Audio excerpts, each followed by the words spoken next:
Je vais vous présenter effectivement, non pas le Japon, parce que ce serait très ambitieux, mais plutôt la croisière au Japon qui est organisée par Voyage d'Exception. Comme ça, vous saurez absolument tout sur le voyage qui vous attend si vous décidez de partir avec nous. Encore une fois, c'est un voyage absolument extraordinaire et je vais vous en dire quelques mots qui devraient vous permettre d'y voir plus clair. Qui saute immédiatement aux yeux, c'est qu'il y a 2 saisons dans l'année, il y a mars-avril et septembre-octobre, et l'idée c'est comment choisit-on, il vaut mieux partir au printemps ou à l'automne, ça dépend vraiment de vous. Si vous partez en mars-avril, vous aurez les cerisiers en fleurs, la fameuse saison des sakura qui est si importante au Japon, c'est vraiment un épisode tout à fait important de l'année japonaise, mais par contre il peut faire frisquet. Si vous montez dans le nord notamment, et le bateau en général fait le tour complet jusqu'à Hakodate, jusqu'à l'île de Hokkaido, tout à fait au nord du Japon, là il peut faire froid.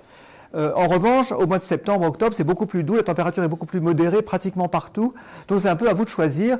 Les journées ou les nuits sont aussi longues pratiquement qu'on parte au printemps ou à l'automne. Il fait plus froid au printemps, mais vous aurez les cerisiers en fleurs et c'est quand même absolument génial. Et puis si vous venez à l'automne, il fera plus doux tout le temps. Et vous pourrez passer des soirées sur le pont avec simplement un gilet. Alors, encore une fois, je ne vais pas vous parler du Japon en entier. Si j'ai la chance de vous avoir parmi mes passagers quand je partirai au Japon, j'aurai grand plaisir à vous parler de cette destination. On va plutôt évoquer ensemble les raisons pour lesquelles Voyage d'Exception me paraît tout à fait approprié pour partir dans cette région. Alors d'abord, pourquoi la croisière ? Pour une raison très simple, ça ne vous a pas échappé que le Japon était un archipel. Et à ma connaissance, la meilleure façon de découvrir un archipel, c'est de le faire évidemment en bateau. Alors voilà les îles principales, Hokkaido au nord, Honshu au centre, Shikoku et Kyushu plus au sud. Et il y a même une extension qu'on fera en Corée. Donc je vous montre tout ça délibérément. Et puis, on voit également beaucoup de villes différentes quand on fait un voyage avec Voyage d'Exception. Vous verrez non seulement les grandes métropoles flamboyantes pour lesquelles on se rend au Japon volontiers, Tokyo, Osaka, Hiroshima, Fukuoka, Nagasaki, etc. Mais vous verrez également des villes qui sont moins connues et qui complètent complètement l'image qu'on se fait du Japon. Donc plutôt que de faire un voyage terrestre et d'aller voir simplement Tokyo, Kyoto, Nara et Osaka, là vous allez avoir une vision beaucoup plus globale, beaucoup plus complète de la destination. Alors le bateau, Caroline en a parlé tout à l'heure, c'est un gros bateau, on ne va pas se voiler la face, il fait 2000 passagers, donc c'est un bateau assez important. Néanmoins, ce n'est pas du tout un bateau intimidant. Il est de bonne taille, il est beaucoup moins gros que les mastodontes qui sont très critiqués en ce moment pour leurs émissions de polluants. Il est au contraire, il a été entièrement revu, refait tout récemment. Il est assez confortable. Alors comme son nom l'indique, Millennium, il a été lancé en 2000, donc il a 25 ans aujourd'hui, mais c'est un bateau qui est très cossu, vous allez voir pourquoi. Alors, soyez pas inquiets, je vous ai parlé de 2000 passagers, il n'y a pas 2000 Français à bord, il y aura un petit lot de Français, environ 100, 150 Français, qui font partie du groupe Voyage d'Exception, et on aura systématiquement rendez-vous pour se retrouver tous ensemble. Alors l'intérêt d'avoir un grand bateau, c'est qu'on a le choix. Il y a plusieurs salons, il y a toutes sortes de salons, de bars, de restaurants, et on pourra tous les tester au cours de la croisière. Donc c'est très agréable d'avoir le choix et pas d'être contraint à prendre son apéro au même endroit tous les jours. Là, très rapidement, vous trouverez avec vos amis ou vos proches l'endroit où vous retrouvez et prendre l'apéro avec eux dans de bonnes conditions. Alors l'intérêt également, c'est qu'il y a plusieurs salles à manger. La grande salle à manger principale à gauche, assez spectaculaire comme dans tous les bateaux de cette catégorie. Et puis une salle à manger plus simple sur les ponts supérieurs, dans une zone complètement vitrée où on peut profiter du spectacle. Dans un grand bateau comme celui-là, il y a également 2 piscines, une piscine intérieure et une piscine extérieure. Donc là aussi, s'il fait un peu frisquet, on peut nager dans la piscine intérieure, par exemple. Et puis, il y a différents aménagements qu'on ne trouve pas sur les petits bateaux. Par exemple, il y a une suite thermale qu'on appelle le spa, qu'on voit ici à droite, et puis à gauche, il y a la bibliothèque. Et il y a beaucoup de bateaux de plus petite dimension où il n'y a pas de bibliothèque. Et là, c'est très agréable de pouvoir trouver un moment pour s'isoler et regarder des bouquins tranquillement. Comme dans les grands bateaux de cette catégorie, il y a également une offre de loisirs qui est très importante. À gauche, vous avez la salle de sport avec du matériel de dernière génération. Donc, vous pourrez vous entraîner si vous avez envie de garder la forme. Et puis, si vous avez envie de tenter votre chance, par contre, il y a un casino. Dans tous ces grands bateaux, il y a toujours également un casino pour s'amuser un petit peu. Et puis il y a évidemment des salles de spectacle. Voilà la grande salle de spectacle de Millennium. J'ai pris celui-là, mais c'est une salle qui est très comparable pour le bateau de Holland America. C'est une grande salle qui fait plus de 1000 places et vous pourrez assister à tous les spectacles du bateau. Alors, vous allez me dire, mais oui, mais si le bateau est empli d'anglo-saxons, comment je vais faire pour comprendre les spectacles? Rassurez-vous, c'est des spectacles de cabaret. Il y a essentiellement de la chanson, des acrobates, des magiciens, des spectacles qui sont très visuels. Et même si vous ne parlez pas un mot d'anglais, vous passerez des bonnes soirées au théâtre de ces bateaux. Alors, il y a également des endroits qui nous seront réservés à nous. Alors, sur les 2000 personnes, il y a le groupe constitué par Voyage d'Exception, formera un petit groupe d'environ 150 personnes, entre 100 et 150 personnes, et on se retrouvera systématiquement aux mêmes endroits, aux mêmes heures, tout au long de la croisière. Donc, très rapidement, vous allez prendre rendez-vous avec vos accompagnateurs, votre conférencier, vos guides, et vous aurez avec eux des points de rendez-vous réguliers qui vous donneront l'impression que le bateau est à vous en réalité. On aura notamment une salle de conférence complètement dédiée, où on sera entièrement à nous, entre nous, comme vous la voyez ici à droite. Et puis vous aurez un bureau également, un bureau d'accueil à gauche, qui vous sera entièrement réservé, où aux heures inscrites dans le journal, vous pourrez trouver tous vos accompagnateurs qui seront à votre disposition pour votre bien-être, si vous avez la moindre question à leur poser.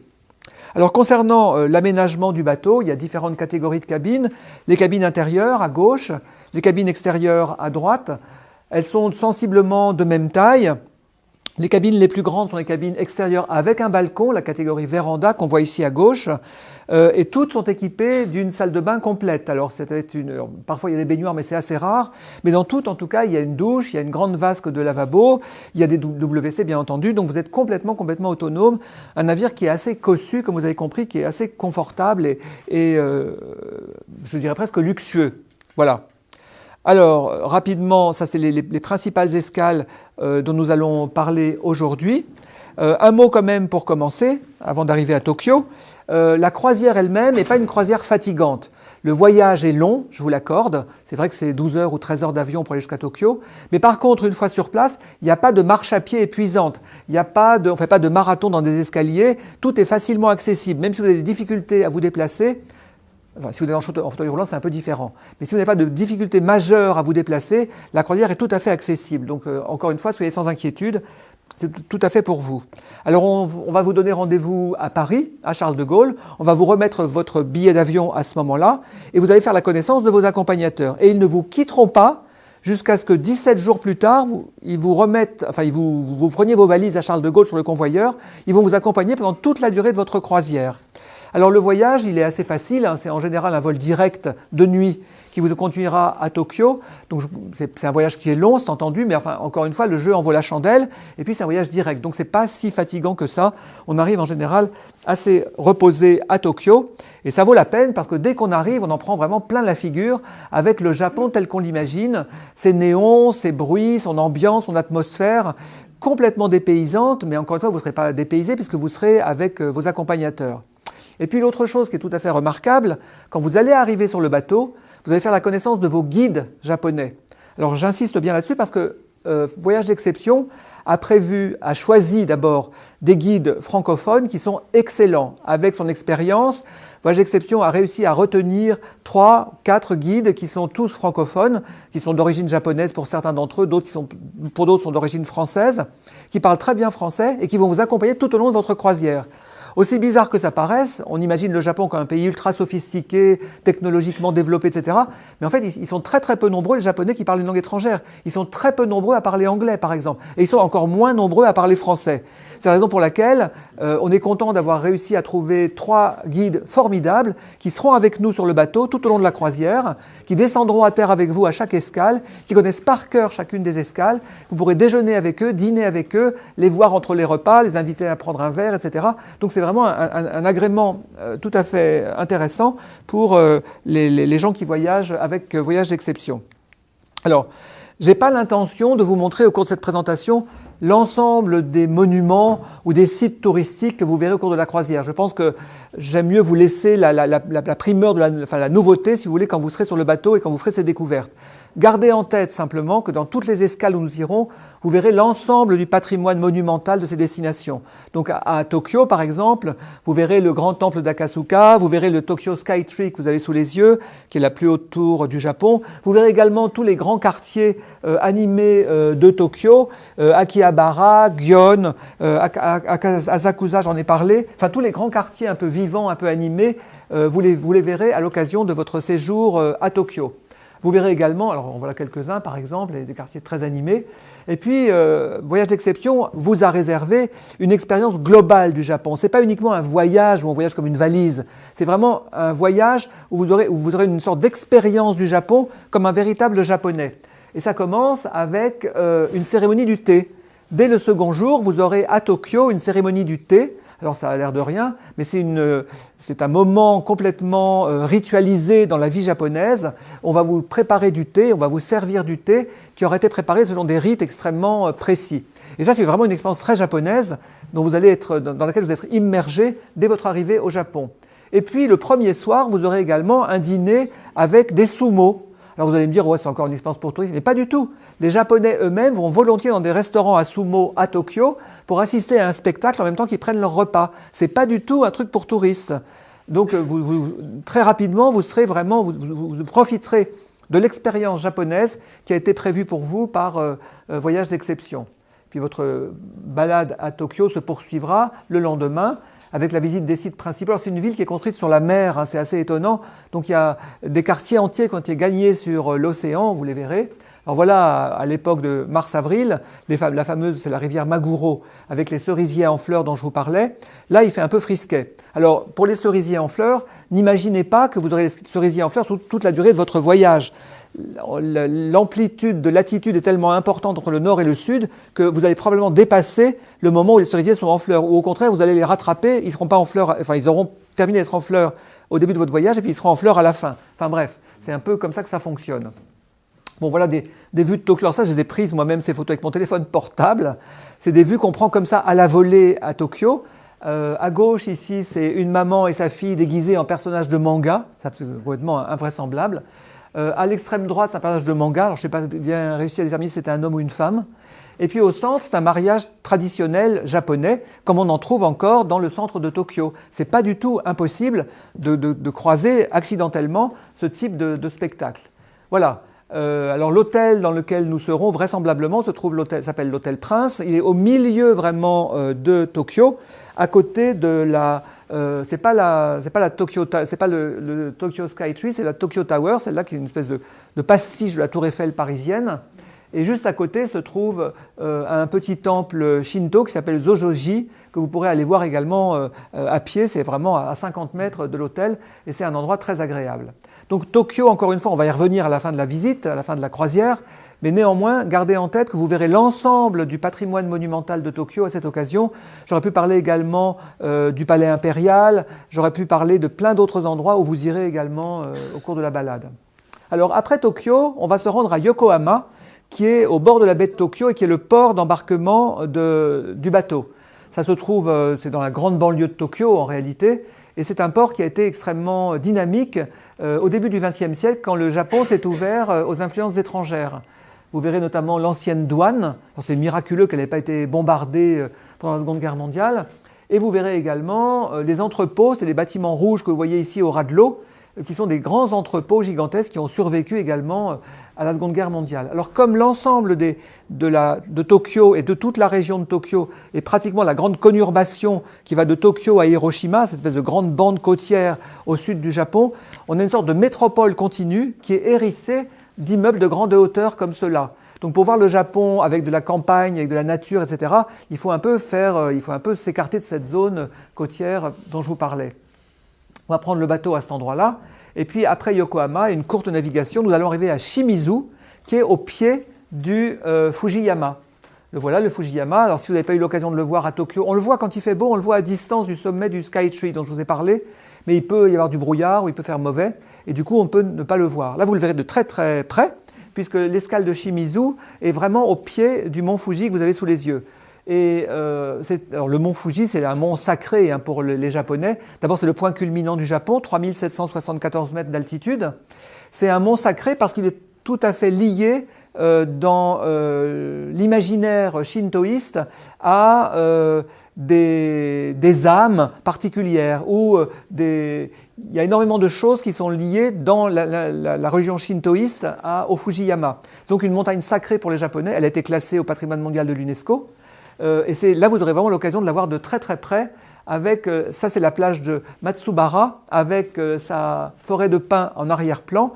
Et figurez-vous que j'ai retrouvé une gravure ancienne de Hiroshige, que je vous ai mise à droite, qui date du début du 19e siècle, où on voit la même vue de la plage de Matsubara, avec la même pinède en arrière-plan et le même Fujiyama. Vous voyez, c'est un point de vue qui n'a pas bougé depuis très longtemps. Enfin, ça contredit un peu ce que je disais il y a une seconde, à savoir que la côte sud est hérissée de gratte-ciel. Il y a quand même des enclaves comme ça, protégées par l'UNESCO notamment, qui sont relativement intactes.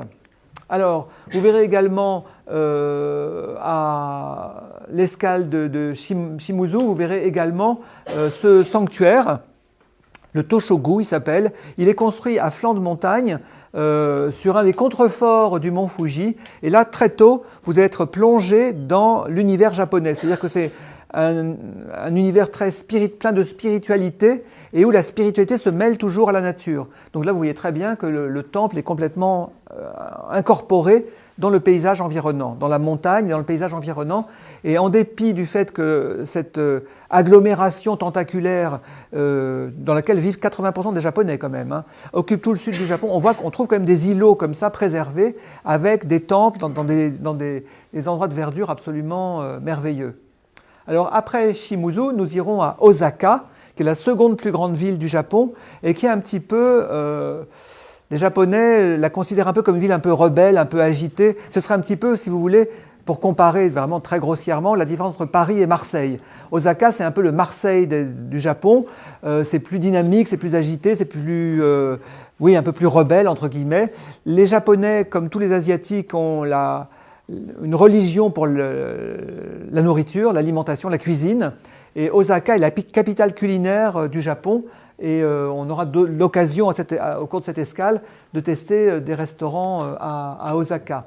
Alors voilà le vieux centre de Osaka avec son château, son Tenshu, c'est comme ça que ça s'appelle, son donjon qui a été très largement refait après les bombardements de la Seconde Guerre mondiale. Les douves en revanche et les forteresses que vous voyez en bas sont d'origine.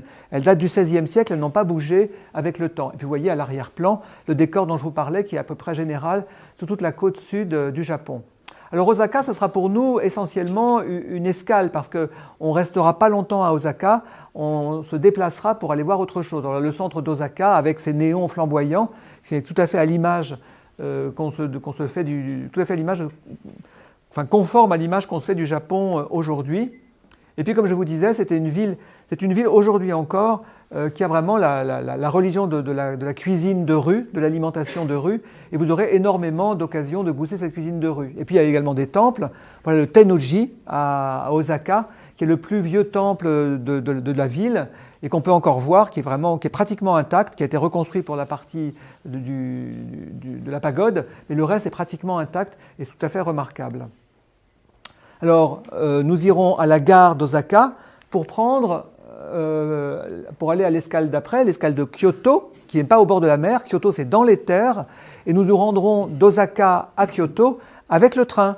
Il n'y a pas d'expérience du Japon sans expérience du Shinkansen. Et encore une fois, Voyage d'exception a vraiment à cœur de vous donner une expérience globale du Japon. Et si vous allez au Japon sans prendre le Shinkansen, ça sera qu'un demi-voyage. Là, on vous permet donc de prendre ce TGV japonais, qui est le premier TGV historique. Il a été lancé en 1960, donc bien longtemps avant notre TGV à nous. Il a beaucoup subi de développement. Et aujourd'hui, c'est un train qui est absolument phénoménal. C'est très très différent de notre TGV, c'est beaucoup plus confortable, beaucoup plus silencieux. Ça bouge beaucoup moins. Le voyage est très court, entre Osaka et Kyoto, il faut 20 minutes, 25 minutes. Mais néanmoins, vous pourrez goûter le luxe extraordinaire du Shinkansen au cours de cette étape. Et nous allons donc nous rendre à Kyoto. Kyoto fait partie des capitales impériales japonaises. Et c'est une ville du Japon qui n'a pas été du tout amochée pendant la Seconde Guerre mondiale. Les Américains avaient à cœur, quand ils ont décidé d'attaquer le Japon, ils avaient à cœur de préserver en fait les sites les plus patrimoniaux. Et le cœur du patrimoine architectural du Japon, c'est évidemment les villes de Kyoto et Nara, les anciennes capitales impériales. Et donc là, le site est complètement intact. Vous verrez par exemple le Kinkakuji que vous avez sous les yeux, le pavillon d'or, c'est le nom qu'il porte en français. Vous verrez également le pavillon d'argent. Alors là, c'est vraiment toute la région de Kyoto est environnée, imaginez une cuvette environnée de végétation. Et vous verrez notamment le quartier de Gion, avec toute une série de temples. Et le quartier de Gion, c'est un quartier qui est sur un des contreforts des collines dont je vous parlais, entièrement boisé. Et on voit ces temples-là qui sont tout à fait remarquables, qui valent vraiment le voyage à eux tout seuls. Alors, le quartier de Gion, il est également célèbre pour ses geishas et ses mako, qui sont des futurs geishas qu'on voit ici. Alors on les rencontre et on les photographie très volontiers, parce que c'est là qu'elles apprennent leur métier. Et puis Kyoto est également connu pour ses jardins japonais. Dans les temples japonais, on trouve de très nombreux jardins, comme celui que vous avez à gauche, qui est un jardin zen, un jardin sec. Donc ce n'est pas un jardin avec de l'eau, il n'y a pas de cascade, il n'y a pas de bassin, il n'y a rien de tout ça.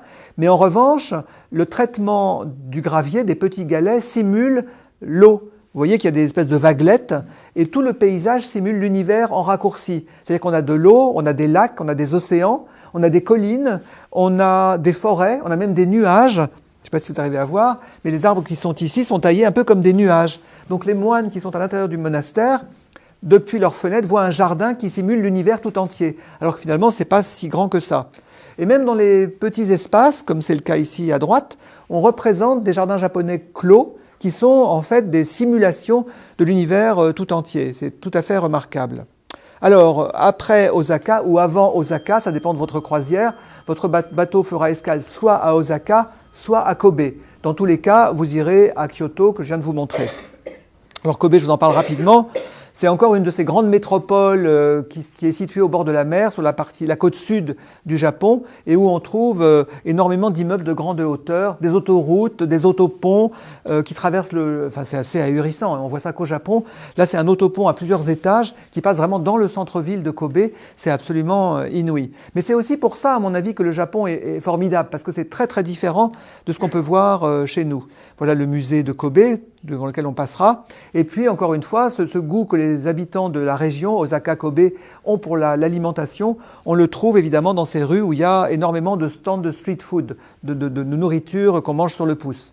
Alors Kobe, le nom devrait vous faire penser également immédiatement au bœuf de Kobe, parce que c'est vrai que c'est dans la région que se trouve cette pièce de bœuf très persillée, très pleine de filaments de gras, qui la rend si extraordinaire au goût, et surtout, elles fond dans la bouche complètement. Alors j'en profite pour faire un petit aparté sur la cuisine que vous allez goûter au Japon. Avant de partir au Japon, vous avez peut-être en tête que la cuisine japonaise, c'est uniquement du poisson cru et du riz blanc, enfin bref, des trucs pas super excitants. En fait, avec Voyage d'Exception, vous allez faire l'expérience à chaque fois de cuisine japonaise différente et vraiment très très savoureuse, très originale et très savoureuse. Alors à l'escale d'Osaka ou à celle de Kobe, vous aurez évidemment un restaurant avec du bœuf de Kobe dont je viens de vous parler. Et on vous fera goûter le bœuf de Kobe sous différentes formes. Mais au cours de votre croisière, vous aurez maintes occasions de goûter la nourriture japonaise avec des choses tout à fait délicates, tout à fait remarquables. Alors c'est vrai qu'il n'y a pas énormément de légumes frais, il n'y a pas énormément de fruits frais.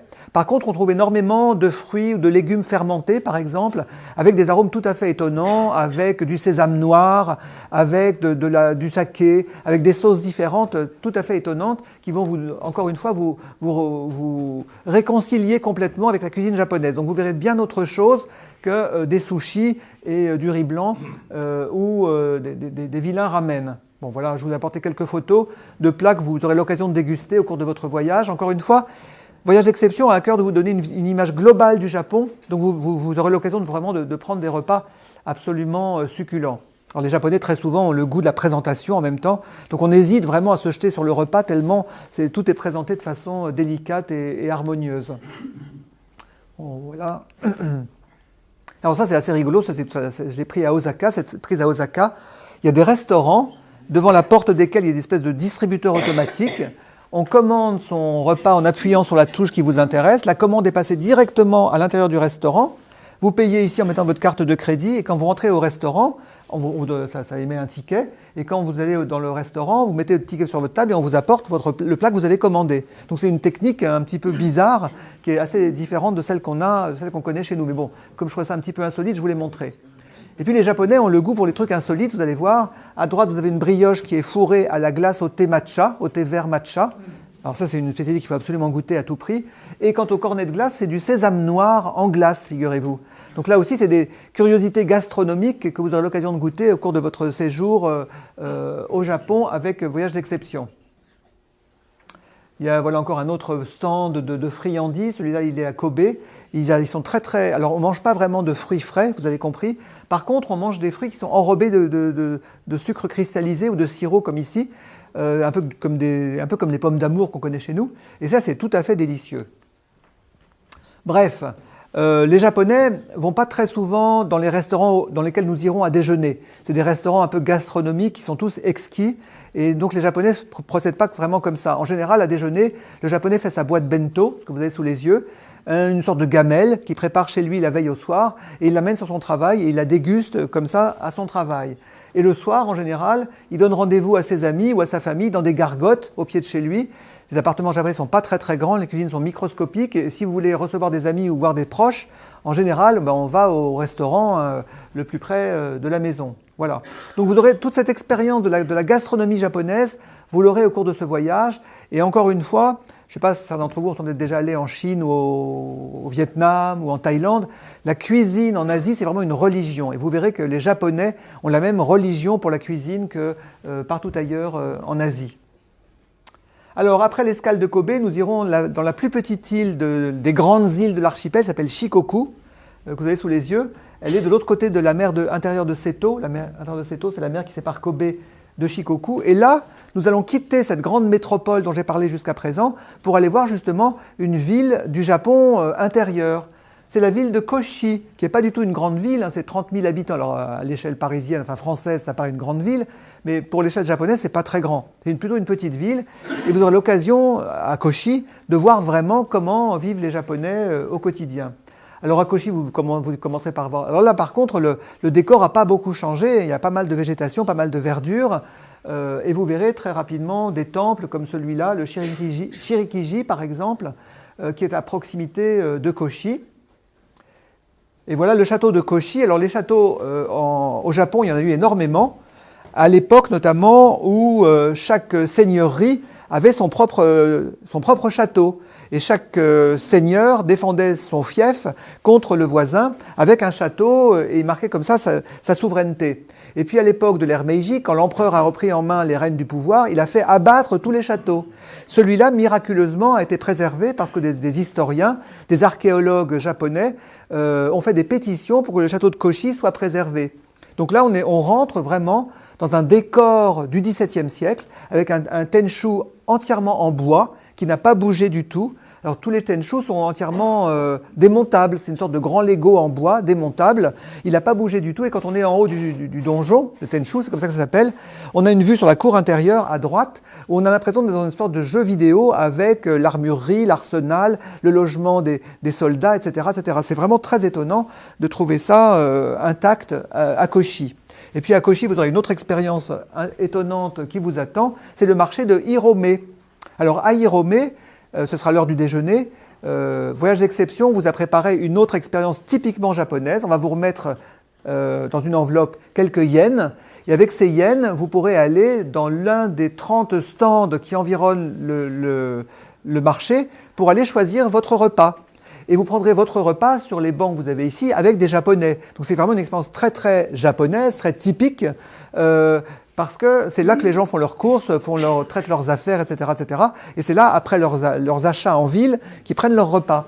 Alors, la spécialité du marché de Hirome, c'est de la bonite. C'est une sorte de poisson genre thon, qui est cuite, qui est grillée très rapidement sur de la paille. Donc, il y a un des stands, vous verrez, où les gens font la queue, parce que c'est le meilleur stand du marché, avec des grands tas de foin à côté. Et c'est du foin, pardon, pas de la paille, du foin.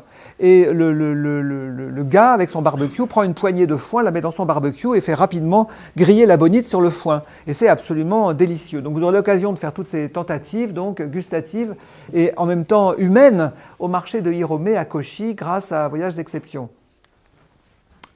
Alors, après notre escale de Kochi à Shikoku, nous retournerons dans l'île principale de Honshu, à Hiroshima. Alors, rapidement quand même, toutes les villes pratiquement de Kyoto à Hiroshima, c'est pratiquement une ville continue, comme je vous disais, et c'est là que vivent presque de 80% de la population du Japon. Donc tout le reste, notamment l'île de Kyushu qui est ici, et toute la côte nord, l'île de Hokkaido, sont pratiquement désertes, si on considère que tout le monde se trouve concentré ici. Alors Hiroshima, c'est la dernière très grande ville du Japon, de cette grande métropole, mégalopole dont je vous ai parlé. Et c'est la raison pour laquelle les Américains l'ont choisi, évidemment, pour larguer la bombe avant de terminer la Seconde Guerre mondiale. Alors Hiroshima, évidemment, vous irez pour les souvenirs de cette bombe atomique. Il y a un musée de la bombe, il y a un parc du souvenir. Vous verrez probablement ce monument qui est maintenant préservé par l'UNESCO, qui est le témoignage, c'est le seul témoignage en fait de l'explosion atomique qui a eu lieu en août 1945 à cet endroit-là. Vous verrez peut-être le musée de la bombe, vous verrez peut-être le château, le Tenshu, tout ça, ça a été entièrement reconstruit évidemment. Alors l'avantage, si on peut dire, d'une bombe atomique, c'est que ça détruit tout, absolument tout. Et du coup, la ville a été reconstruite avec des grandes avenues très aérées, qu'on a plantées d'arbres. Et relativement aux autres métropoles japonaises, je pense à Tokyo notamment, elle est beaucoup plus aérée, beaucoup plus, à mon avis, plus agréable à vivre, parce que justement, on y respire. Alors, à l'escale d'Hiroshima, vous prendrez probablement un petit bateau et en 20 minutes, 25 minutes, vous allez vous rendre à l'île de Miyajima qui se trouve en face d'Hiroshima et où se trouve un grand temple shinto qui s'appelle le temple d'Itsukushima. Et les temples shinto, l'entrée des temples shinto est marquée par ce grand portique en cèdre, peint en rouge vermillon, ça s'appelle un torii. Et ce torii était supposé marquer l'entrée dans le monde sacré du sanctuaire d'Itsukushima. Toute l'île elle-même était une île sacrée aux yeux des Japonais. Les femmes enceintes, les femmes qui avaient leurs règles, les mourants, les malades n'avaient pas le droit de rentrer dans l'île parce que c'est une île sacrée. Et encore aujourd'hui, il n'y a pas de cimetière à Miyajima. Les gens vont se faire enterrer sur le continent, enfin entre guillemets, ils vont se faire enterrer à Honshu, dans la région d'Hiroshima. Bref, vous rentrez dans une île sacrée, et c'est pas pour rien du reste que l'île de Miyajima a été jumelée avec le mont Saint-Michel, donc ça vous donne une petite idée. Vous verrez à Miyajima toute une série de sanctuaires shinto qui sont tout à fait remarquables. Là, vous voyez le torii à marée basse, mais on peut le voir également à marée haute avec les pieds dans l'eau. Et voilà le temple principal d'Itsukushima, également à marée basse, mais il faut l'imaginer à marée haute avec les pieds dans l'eau, sur pilotis. Et c'est un charme absolument inouï, bien entendu, de voir tout ça dans ces conditions. Et puis à la différence de l'île de Honshu qui est juste en face, Miyajima a été très protégé pour les raisons que je vous ai dites, et donc il n'y a pas de construction adventice, il n'y a rien qui parasite en fait le coup d'œil. La végétation est absolument intacte, c'est un endroit merveilleux, absolument merveilleux, et on aura beaucoup de chance de s'y rendre à l'occasion de cette balade à Hiroshima. Alors après Hiroshima, nous avons quitté l'île de Honshu pour aller à Kyushu, qui est l'île la plus méridionale de l'archipel japonais, à cet endroit-là, et nous allons aller à Kagoshima. Alors Kagoshima, ça vous dit probablement rien, c'est une ville qui est construite sur une gigantesque baie qui a été transformée complètement par l'explosion d'un volcan au XVIIIe siècle qui a complètement modifié le décor de la baie. C'est un peu le Naples du Japon, si vous voulez. Alors voilà, la vue est prise depuis Kagoshima et vous avez le volcan qui, en l'espace de quelques semaines, tout d'un coup a surgi au milieu de la baie et qui a complètement transformé le paysage de la ville. Alors la ville elle est tout à fait intéressante, elle a un château, la porte principale a été refaite, voilà les douves avec la muraille qui est d'origine. On trouve encore un musée des beaux-arts qui est assez intéressant. Mais on va surtout à Kagoshima pour aller voir le site de Shiran. Alors le site de Shiran, ça se trouve tout à fait au sud de Kyushu, dont je viens de vous parler. Et c'est le point de départ d'où partaient les kamikazes qui allaient ensuite faire sauter leurs avions sur les bateaux américains. Parce que comme il n'y a pas beaucoup d'essence à ce moment-là, il fallait que la distance entre le Japon et les bateaux américains soit la plus courte possible. Donc ils partaient à l'extrémité méridionale du Japon, à l'extrémité méridionale de Kyushu, pour aller se lancer contre les bateaux américains. Donc vous verrez le site de Shiran, qui est tout à fait poignant, où il y a un mémorial évidemment à tous les kamikazes qui ont donné leur vie en vain pour leur pays. Et c'est vraiment un endroit tout à fait étonnant. et qui est très apprécié par les Japonais aujourd'hui, qui ont encore beaucoup de culte pour ces gens qui ont donné leur vie pour leur pays. Alors vous irez également à Nagasaki, toujours dans l'île de Kyushu. Alors autant Hiroshima est une grande ville très trépidante, etc., autant Nagasaki est pleine de charme. D'abord, alors c'est l'endroit où il y a eu la seconde bombe atomique, mais elle a été relativement préservée parce que Nagasaki est au fond d'un fjord d'une vallée assez étroite. Et du coup, quand la bombe a explosé, elle n'a pas fait autant de dégâts qu'à Hiroshima où il y avait beaucoup de zones plates autour. Au contraire, les dégâts ont été répartis sur une zone assez étroite. Nagasaki est très connu au Japon parce que ça a été pendant 250 ans le seul point où le Japon avait un contact avec l'extérieur. Le Japon a été pendant 250 ans complètement fermé sur lui-même. Les Japonais d'aujourd'hui en conservent la trace. Ils sont assez peu ouverts aux étrangers. Ils apprennent peu de langues étrangères. Ils sont très sympas. Ils vous feront pas la tête ni rien. Ils sont très aimables avec vous, très cordiaux. Mais ils sont pas chaleureux. Et je pense que cette réserve, cette froideur, en tout cas apparente, elle vient du moment où le Japon a été complètement replié sur lui-même pendant 250 ans, et tout ce qui venait de l'extérieur, c'était dangereux. C'était l'ennemi, c'était le danger. Et il y avait le seul point de contact que les Japonais ont eu avec l'extérieur se trouvait au fond de la baie de Nagasaki. Vous avez ici une gravure ancienne où on voit la baie de Nagasaki au fond d'un fjord. C'est la petite île que vous voyez ici, qui est une île artificielle, qui s'appelle l'île de Deshima, où les Portugais d'abord, les Néerlandais ensuite ont eu des comptoirs, et c'est le seul endroit où il y avait des contacts entre l'Occident et le Japon pendant 250 ans. Il y avait 1 ou 2 bateaux qui par an faisaient la navette entre l'Occident et le Japon à Deshima. Voilà une maison à Nagasaki par exemple, qui est dans un quartier qui a probablement été occupé par des Néerlandais au XVIIe siècle, et elle a encore des fondations néerlandaises. Alors voilà l'île de Deshima dont je vous parlais. On a reconstitué dans l'île de Deshima la cité coloniale néerlandaise telle qu'elle était. Et c'est devenu une sorte de musée à ciel ouvert tout à fait étonnant, où on voit la maison du gouverneur, on voit une chapelle chrétienne évidemment, on voit les entrepôts, etc., etc. C'est un endroit qui est encore aujourd'hui assez visité, y compris par des geishas. Voilà la ville de Nagasaki, sous la pluie. Mais c'est une ville qui est très très charmante, parce qu'encore une fois, elle a été relativement préservée. Voilà le musée de la bombe. Alors si vous ne venez pas voir celui de Hiroshima, vous verrez peut-être le musée de la bombe de Nagasaki, qui est à mon avis plus intéressant. Bon, c'est à vous de choisir, vous verrez bien en fonction des excursions qui vous seront proposées. Et puis à Nagasaki, comme je vous disais, comme la vallée est assez étroite et qu'elle est en plus, il y a des anfractuosités dans la vallée, tout ce qui n'était pas exposé directement à l'explosion de la bombe a été préservé. Et on voit des sanctuaires tout à fait remarquables, comme ceux-là par exemple, dans le cœur même de Nagasaki. Tout à fait étonnant. Alors s'il y a des amateurs de jardin parmi vous, celui-ci, dont j'ai oublié le nom là pour l'instant, il y a des collections d'hydrangeas et d'hortensias tout à fait remarquables. Alors après Nagasaki, nous traverserons le détroit de Tsushima qui se trouve ici pour aller en Corée.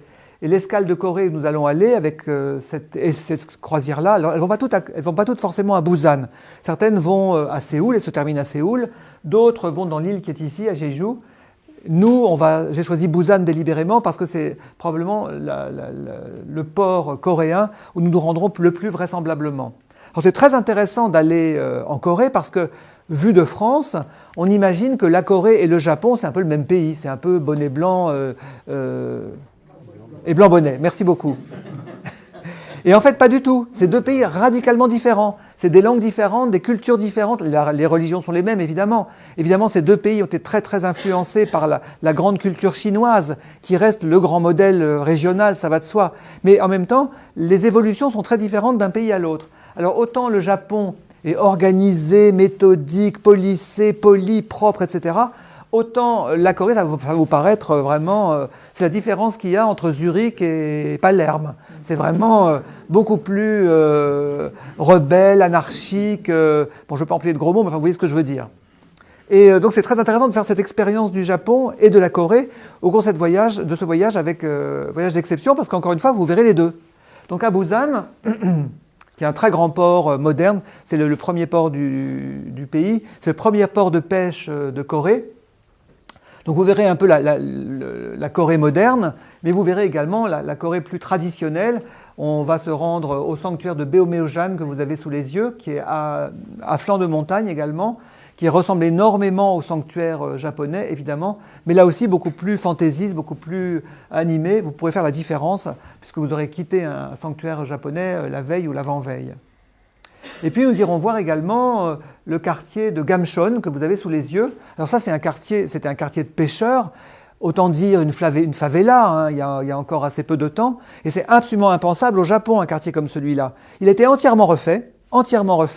Les rues sont refaites, les maisons ont été repeintes, c'est tout pimpant, tout joli, etc. Et c'est devenu un site très pittoresque, un site touristique très pittoresque, où on se rend volontiers. Alors il y a des petites rues comme ça, qui sont toutes pavées, toutes mignonnes, et on a des vues étonnantes sur ce quartier, qui est un ancien quartier de pêcheurs, entièrement refait aujourd'hui, et plein de charme.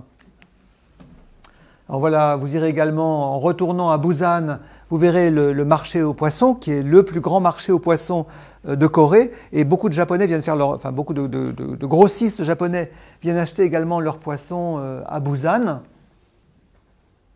Et puis nous irons ensuite, nous retraverserons le détroit de Tsushima pour aller à Sakai Minato. Alors,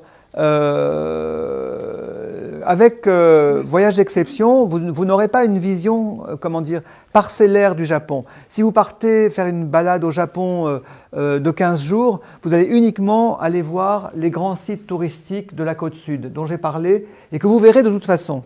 Mais si vous partez avec Voyage d'exception, vous verrez en plus d'autres sites, notamment de la côte nord, qui vous donneront une bien meilleure image du Japon. Le Japon, ce n'est pas uniquement le développement technologique, les néons flamboyants, etc. C'est aussi une population qui vieillit, c'est aussi des maisons qui se ferment, des boutiques qui se ferment. C'est aussi tout ce Japon contemporain que vous verrez à cette occasion. Une population qui se dépeuple, justement. Ils ont un vrai problème de population au Japon. Et on pourra vraiment toucher du doigt tout ça dans les villes où nous allons aller. Alors la première escale, c'est Sakai Minato. Alors pour autant, c'est des endroits où il y a des choses magnifiques à voir. On va en voir quelques-unes ensemble. Alors à l'escale de Sakai Minato, vous verrez le village de Matsue, qui est un peu un village d'artistes et d'artisans au Japon. C'est un village qui est très très apprécié par les Japonais eux-mêmes. Il y a beaucoup de boutiques d'antiquaires, des galeries d'art, etc. Et voilà le château de Matsue avec son rempart. Le château a été refait, le Tenshu, le donjon a été refait, mais les douves, comme toujours, n'ont pas été touchées. Et puis il y a beaucoup de boutiques comme celle que je vous ai montré, ce que je vous montre sous les yeux, qui est en fait une boutique une sorte d'antiquaire de bric-à-brac. Et puis à Sakai Minato, vous irez voir le jardin de Yasuji. Alors j'ai parlé très largement des jardins secs tout à l'heure. Alors là c'est un jardin tout à fait extraordinaire, ça s'appelle un jardin colline. Ça a été conçu par un collectionneur japonais dès les années 50. Il a acheté parcelle de terre par parcelle de terre pour se constituer un gigantesque terrain qu'il a entièrement fait façonner avec une fausse colline, celle que vous avez ici à droite par exemple, qu'il a planté avec des pins, toutes sortes de végétaux caducs ou persistants. Et puis il a installé cette espèce un sol de gravier, il a fait tailler les buis, etc. Et puis le regard en fait passe de façon insensible du premier plan artificiel à l'arrière-plan naturel. La montagne que vous avez à l'arrière-plan, ici, c'est une vraie montagne. Ça s'appelle un jardin montagne, ce jardin-là. La différence des jardins zen, c'est un jardin montagne. Donc vous avez un paysage artificiel, mais qui a toute l'apparence d'un jardin naturel, qui se termine par une montagne naturelle. C'est absolument extraordinaire de voir ça. Et il n'y a qu'au Japon, à mon avis, qu'on voit des jardins aussi sophistiqués. Et vous verrez, avec ce voyage, cette croisière de Voyage d'exception, vous verrez énormément de jardins. Je vous en montre quelques-uns. Voilà encore un autre point de vue sur le jardin dont je viens de vous parler. La colline naturelle réelle à l'arrière-plan, et puis au premier plan, le paysage qui a été entièrement façonné de la main de l'homme pour être le plus poétique, le plus joli possible. Alors ça nous rappelle évidemment l'ensemble des jardins que je vous ai montrés. Le jardin zen de Kyoto que vous avez ici, un autre petit jardin. Alors ça c'est assez marrant. J'étais à Matsue justement. Je me baladais dans les rues, j'avais juste mon téléphone portable, je rentre dans un restaurant qui me paraissait sympa, et même le petit jardin du restaurant avait été organisé, vous voyez, il y a des bacs, il y a des carpes dans un bassin, enfin, ils ont vraiment le sens de la nature, et c'est assez paradoxal, parce que quand on imagine qu'à 80% d'entre eux vivent dans cette espèce d'agglomération tentaculaire, c'est vraiment étonnant. Ils ont la nostalgie vraiment de la nature, ce qui se retrouve dans des détails comme une petite lanterne par exemple, ou un petit ponton en bois qu'on voit ici. Et ça, on en trouve très très souvent dans les jardins. Dès qu'il y a un petit peu d'espace, il y a un bout de jardin. Et même en ville, voilà un jardin public à Hiroshima par exemple, dès qu'il y a un petit peu de place, eh ben, il y a un jardin.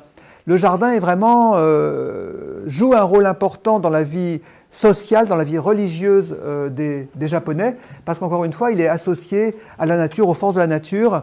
Et le shintoïsme associe très volontiers des âmes à certains détails de la nature. Un lac, un étang, un arbre, une pierre.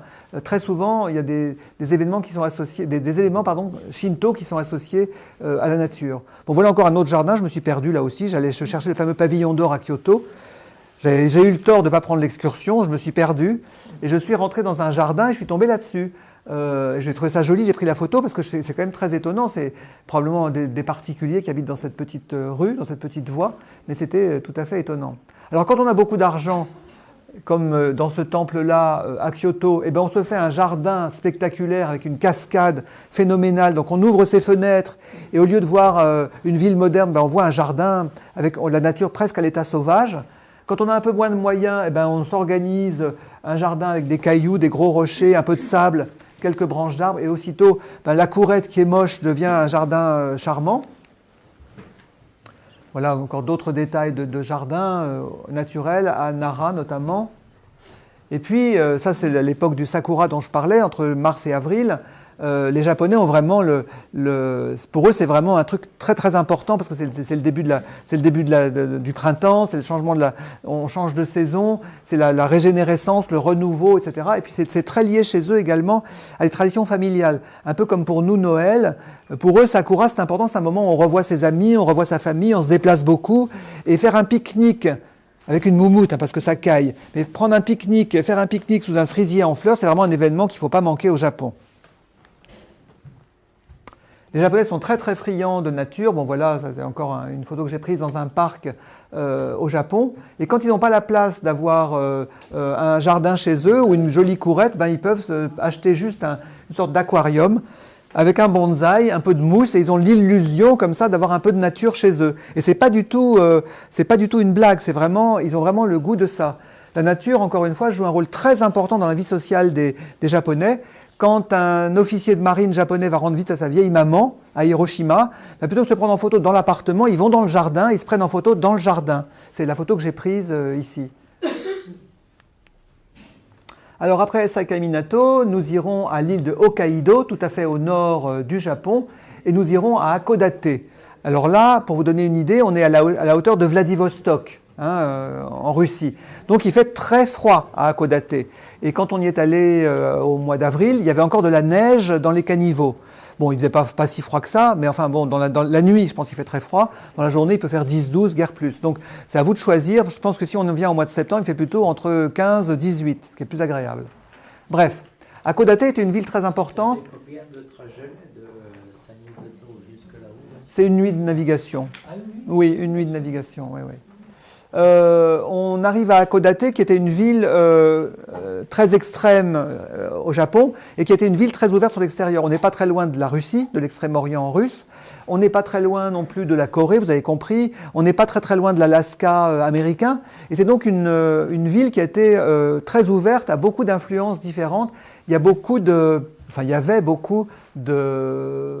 colonies étrangères à Hakodate. Donc voilà une vue de la ville, avec à l'arrière-plan les montagnes de Hokkaido qui sont encore couvertes de neige à ce moment-là. La photo a été prise au printemps dernier.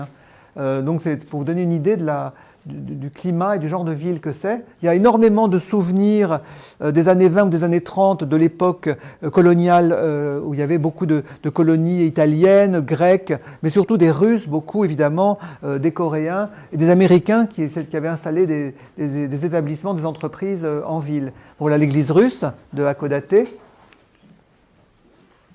Voilà la maison de ville de Hakodate qui est très qui est très marquée à mon avis par l'influence russe.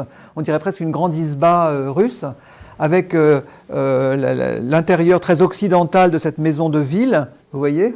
Et donc vous verrez tout ça avec voyage d'exception, et puis vous irez l'après-midi visiter le temple de Goryo-kaku, le site de Goryo-kaku, pardon, une forteresse un peu à la manière de Vauban, en forme d'étoile, comme vous voyez, avec au centre un temple magnifique, et puis une tour d'observatoire, d'où la photo a été prise. Hein.